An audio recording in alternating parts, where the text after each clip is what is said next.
It's been 21 days now since President Trump took office, wasting no time issuing sweeping orders to dramatically reshape the federal government. This is a much more organized and effective start to his second term as compared to his first. CNN senior data reporter Harry Enton joining us now to run the numbers. Harry, hello. Good to see you. Hello. We're getting some new information about how Americans view President Trump's, how he's doing his job. Yeah, so, CBS News, YouGov came out with a poll earlier today that had him on the positive side of the ledger, and I decided to average all the polls.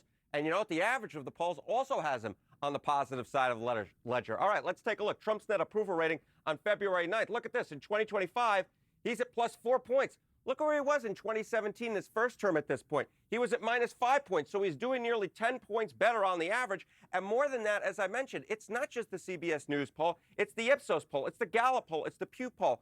All of these polls have him in better shape than those respective polls had him at this point back in 2017. So the bottom line is, no matter where you look, Donald Trump is more popular than he was 8 years ago at this point in his first term, and he's on the positive side of the ledger versus the negative side of the 0-point line as he was back in 2017. And how rare is it that Trump's in this positive territory when it comes to his approval rating? Yeah, I remember Donald Trump's first term, and it just seemed every single day Donald Trump was in the negative territory.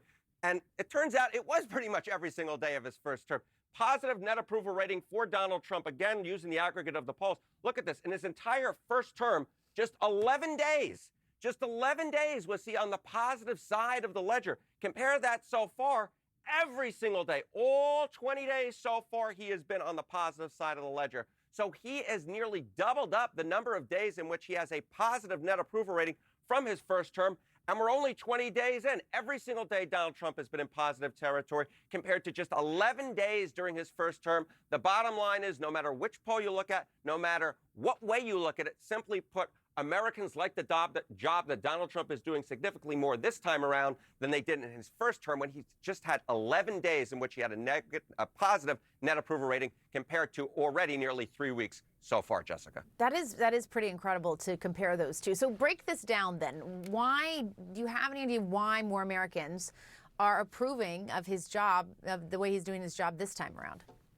Yeah, of course, Donald Trump won the 2016 election. He won the 2024 election.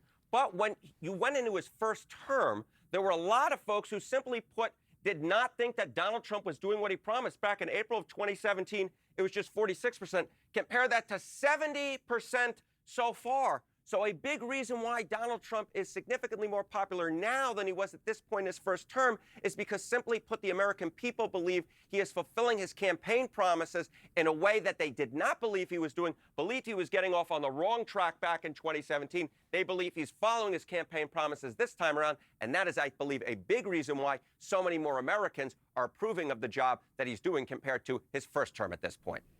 And the president is there in New Orleans. He's going to attend the Super Bowl tonight, the first sitting president to do so. Obviously, Americans have very strong preferences on who they want to win the Super Bowl. What did you find on that? Yeah, I love looking at this poll data. Sometimes, we do the politics stuff, but I really love the sports stuff, the fun stuff, dare I say, although I find politics to be fun as well. The team America prefers to win. Well, remember, the Kansas City Chiefs were involved in the Super Bowl 2 years ago. And of course, the American people preferred the Chiefs to win. Last year, the American people wanted the Chiefs to win. But this year, the American people do not want the Chiefs to win. They want the Philadelphia Eagles to win, which I think may be a sign of a little fatigue when it comes to Patrick Mahomes and the Kansas City Chiefs. Yeah, and so tell us more about that. Did you find any data on that? Yeah, okay. A lot of folks ask me, who do I want to win the Super Bowl? And what the honest to God truth is? I like to quote Stephen A. Smith here. We don't care. I don't care. Who the heck cares? Don't care who wins the Super Bowl. In 2023, it was 43%. It jumped up to 47% last year. And this year, the majority of Americans, simply put, don't care who wins the Super Bowl. I am one of them. We don't care, Jessica. We don't care. But you know what I think you might care about is this Puppy Bowl that you were apparently a part of today. There I am. Oh, there's Cody. There's Cody, my childhood dog who's still my Twitter avatar. My heart is forever his. I love doing that segment. It was a lot of fun, and Cody will always be in my heart, Jessica. That's very sweet. I have to note, though, Harry, you were very dressed up, suited up for that hit. This is a more relaxed Harry. We're getting the real Harry on this show. You're getting the real Harry. You always get the real Harry, Jessica. Although I like to say I have a weekday Harry and a weekend Harry.